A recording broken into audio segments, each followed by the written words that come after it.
수도권에 뭔가 택지를 새롭게 지정하려고 해도 지정할 만한 데들이 많지가 않다. 직방TV 시청자 여러분 반갑습니다. 재개발의 신 김재경 소장입니다. 2021년 8월 30일 정부가 3기 신도시 추가 택지를 발표했는데요.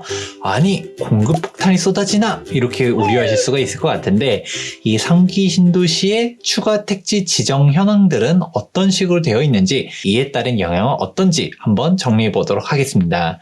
이 3기 신도시 자체가 이제 어떤 식으로 시작했었느냐, 원래는 수도권 30만호 공급 계획이었습니다. 1차 발표 같은 경우는 3기 신도시라고 부르기보다는 조금 조그만한 소규모 택지들 중심적으로 발표가 되었었고요.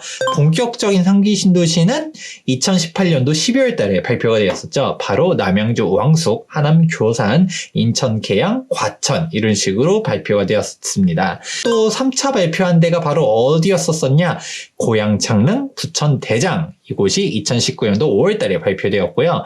그러고서 우리가 논란이 됐었던 바로 광명이 2021년도 2월 달에 발표된 사항이었었죠. 자, 이렇게 해가지고 3기 신도시는 다 발표가 됐나 했었더니 잊을만 하니까 한번 또 발표했습니다. 바로 최근에 발표한 지역인데요. 보면 인천 9월, 이영 분포 안산, 화성 봉담, 화성 진안, 양주 장흥, 남양주 진건, 구리, 교문, 세종, 조치원, 세종 명리, 대전, 죽동 이렇게 작은 택지들도 존재하고 있습니다. 자, 여기를 보게 되었을 때 딱 나타나는 느낌 중 하나가 바로 무엇이냐? 일단 기본적으로 택지를 지정하려고 했었더니 그렇게 대규모 택지들은 많지 않겠다. 당장 광명이 왜 논란이 됐었나요? 그 수도권 인접 지역에 무려 단일 택지로 7만 세대면 그동안 발표했었던 3기 신도시 지역들 중에서 가장 대규모 택지였었거든요. 그런데 이번에 발표한 애들 보다 보니까 그나마 큰 거는 위안군포 안산이 41,000호 이런 식으로 있고, 나머지 애들은 그렇게까지 대규모까지라고 부르기에는 좀 어렵다라는 걸 알 수 있고요. 위성 지도로 갖다 쭉 보면 대부분 아파트들이 있다. 여기서 할 수 있는 부분들은 이제 수도권에 뭔가 택지를 새롭게 지정하려고 해도 지정할 만한 데들이 많지가 않다라는 것을 알 수 있습니다. 두 번째 키워드가 있는데 바로 거리죠. 우리 3기 신도시의 포인트가 뭐였었을까요? 일단은 대규모 택지 공급이다 이런 것도 있었지만 바로 교통에 대한 부분들, 그리고 물리적인 서울과의 접근성에 대한 내용들이 가장 큰 화두였었습니다. 왜냐면 3기 신도시가 2기 신도시보다 더 먼 곳은커녕 1기 신도시보다도 서울 접근성이 좋은 곳에다가 발표를 해놨었잖아요. 그렇다 보니까 이거 3기 신도시 위치가 정말 괜찮다. 그런데 이렇게 지어놓으니까 어떤 비판들이 있었었나요? 당장 2기 신도시에 들고 일어났었죠. 아니 지금 우리는 버림패냐, 거기서 더 가까운 데서 3기 신도시 지어버리면 우리는 어떡하란 거냐, 다 죽으란 거냐 하면서 막 반대 시위들이 장난 아니었었죠. 그렇다 보니까 이거 산으로 갈 것 같아 하면서 발표된 게 바로 GTX죠. 원래 GTX의 G가 경기도의 G인 거 아시나요? 이게 사실상 2기 신도시의 반발을 잠재우기 위한 내용이라는 것을 알 사람들은 다 아실 겁니다. 그렇게 해서 가기 시작했었는데, 자 보니까 이번에 3기 신도시 추가 지정된 곳들 위치 어떤가요? 기존의 3기 신도시들과는 조금 다르게 서울과의 접근성이 떨어진다. 그리고 택지 규모들을 보았었을 때 그렇게 대규모 택지라기보다는 좀 짜잘하다라는 부분들도 알 수가 있는데요. 자, 그러면 3기 신도시에 따른 영향은 어떨까요? 기본적으로 공급 대책 자체는 저는 정말 긍정적인 대책이라고 보고 있습니다. 이렇게 공급을 실질적으로 해줘야지 주거 안정에 도움이 될 수밖에 없는 것인데요. 그런데 여기에 대해서 공급이 늘어나니까 집값이 떨어질까 이런 고민들 하시는 분들도 있잖아요. 이 부분에 대해서는 여러분들 두 개의 키워드를 잡고 넘어가야 됩니다. 우선 첫 번째, 이번에 4차 택지 지정한 데들의 공통점이 어떤가요? 서울과의 거리가 멀죠. 그렇다 보니까 3기 신도시 지정할 때 가장 대표적으로 많이 들었었던 비판 중 하나가, 아니 서울에 동측이 있고 서측이 있고 서울 남측에는 개발을 안 합니까? 라고 하지만 그린벨트 외로는 개발할 만한 데들은 거의 다 개발됐거든요.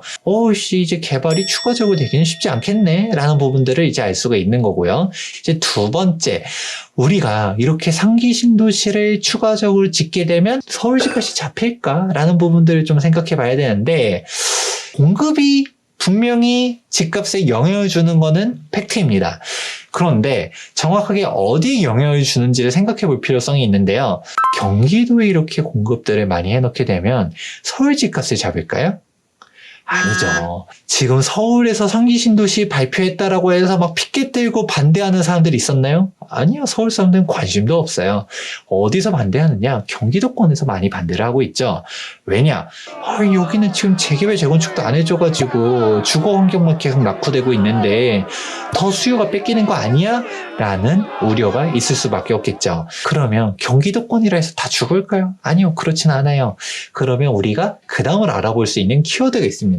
맨 처음에 상기 신도시 발표되니까 이기 신도시 주민들이 반대했었고, 그 이기 신도시 주민들에게 당근을 물려준 것 중 하나가 바로 GTX다라고 했었는데요. 이 GTX 같은 경우는 사실상 앞으로 10년 뒤에 경기도의 지도를 바꿀 내용이라고 보고 있습니다. 지금이야 뭐 GTX 하면 뭐 빠른 지하철 이 정도로 인식하고 있죠. 근데 이 GTX가 이 정도에서 끝나는 게 아니에요. 왜냐? 당연히 GTX가 뚫리게 되면 서울과의 접근성이 확 좁아지는 부분들이 있죠. 단순히 물리적인 접근성이 아니라 교통적인 접근성을 한번 보셔야 되는데, GTX가 뚫리게 되면 동탄에서 삼성역까지 20분 안으로 주파를 할 수 있다라니까 얼마나 대단한가요? 그런데 GTX의 혜택을 못 받는 지역들은 이제 어떻게 될까요? 헬게이트가 열릴 거예요. 왜일까요? 뭐 지금이라고 해서 뭐 여기 GTX 뚫리면 당연히 좋아지는 것까지는 오케이. 그런데 우리 지역이 특별히 나빠질 거는 뭐가 있지? 라고 할 수 있는데, 우선 첫 번째로는 상기 신도시 공급이 이렇게 폭발적으로 늘어나게 되면 어떻게 될까요? 수요가 뺏기겠죠? 지금 1동탄 같은 경우는 벌써 입주한 지가 꽤 흘러가기 시작하고 이제 2동탄도 자리 잡고 있잖아요. 시간이 지나고 나면 살기 좋아진다라는 것이죠. 문제는 이게 상기 신도시가 교통대책을 갖다가 내놓는다라고 한다 하더라도 모든 사람들이 대중교통만 타고 다닐까요? 분명 차 끌고 다니는 사람들이 존재하겠죠. 그런데 지금 있는 차선에서 뭐 갑자기 3차선, 4차선 더 늘릴 수 있을까요? 이거 뭐 확장할 수가 없거든요. 서울에서 그냥 교통 지옥이 펼쳐집니다. 그러면 그나마 경기도권 내에서도 GTX의 혜택을 받는다든가 아니면 이미 중전철이 뚫려 있다든가 이런 데들까지는 괜찮을 수 있는데, 아무것도 없는 경기도권 같은 경우는 정말 상기 신도시의 타격을 받을 수가 있다라는 부분들도 예의주시하실 필요가 있습니다. 자, 이렇게 상기 신도시에 대한 영향 한번 알아보았는데요. 상기 신도시 자체가 실질적으로 갖다가 영향을 주긴 주지만 그 지역이 어디냐?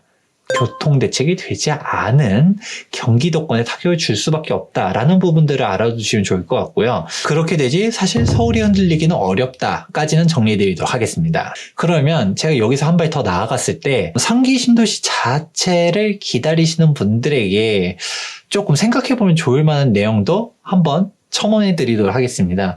우선 첫 번째, 상기 신도시 청약을 받을 수 있다라고 하면 솔직하게 말해서 위치가 조금 먼데 라고 한다 하더라도 일단은 받으세요. 받을 수 있으면 무조건 받는 게 유리합니다. 그런데 내가 받는다라고 했었을 때 조금 주의하셔야 될 포인트가 있긴 해요. 바로 언제 입주할 수 있느냐. 이게 이기 신도시도 보게 되면 아직도 이기 신도시 완성되지 않은 데들도 존재하고 있고요. 10년 전에 사전청약 받아놓고 이제야 입주하고 이런 사람들도 정말 많았어요. 그러면 정말 청사진대로 입주할 수 있을까에 대한 부분들은 충분히 고민을 하실 필요가 있습니다. 그리고 두 번째, 상기 신도시 청약이 실질적으로 뚜껑을 열어보았었을 때 문턱이 정말 좁거든요. 그런데 여기서 막상 내가 받으려고 하면 상기 신도시에서 내가 넣을 수 있을 만한 자리가 생각보다 많지 않다라는 부분들도 주의하실 필요가 있습니다. 신혼희망타운 하면 뚝 떼어내고, 그러고 있는 데에서 85%는 특별 공급으로 떼어내고, 이 특공 85% 중에서도 신혼부부 특공이라든지 생애 최초 특별 공급이라든지 이것만 55%예요.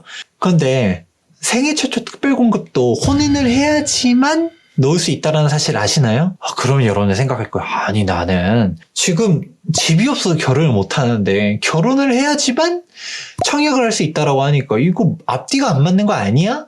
라고 할 수 있겠죠. 그래서 이 사실을 잘 모르시는 분들이 많아요. 또 제일 중요한 거, 생각보다 대형 평수가 없어요. 우리 33평형 즉 85제곱미터 이상을 사람들이 많이 원하는데 59제곱미터도 안 되는 진짜 소형 주택들도 많아서 내가 원하는 주택이 생각보다 없다라는 부분들도 여러분들이 인지는 하시고서 준비하시면 좋을 것 같습니다. 자, 이번 시간에는 상기 신도시 4차 택지 발표가 있다 보니까 뭐 택지 발표 자체에 대해서는 크게 뭐 이야기하기보다도 상기 신도시에 대한 영향 자체에 대해서 보다 상세하게 설명해 보았습니다. 더군다나 상기 신도시를 준비하시는 분들에게도 도움될 만한 내용들 이야기해 드렸다 보니까 본 영상을 통해 가지고 상기 신도시를 어떤 식으로 준비해야 될까? 상기 신도시에 영향을 받는 지역들이 어디인가? 공급이 영향은 분명 있어요. 근데 영향을 받는 지역까지 생각해 보시면서 내 집 마련했으면 좋겠습니다. 다음 영상도 기대되신다면 좋아요와 구독하기 눌러주시는 것도 잊지 말아주시기 바랍니다. 지금까지 부동산 주치 김재경 소장이었습니다. 감사합니다.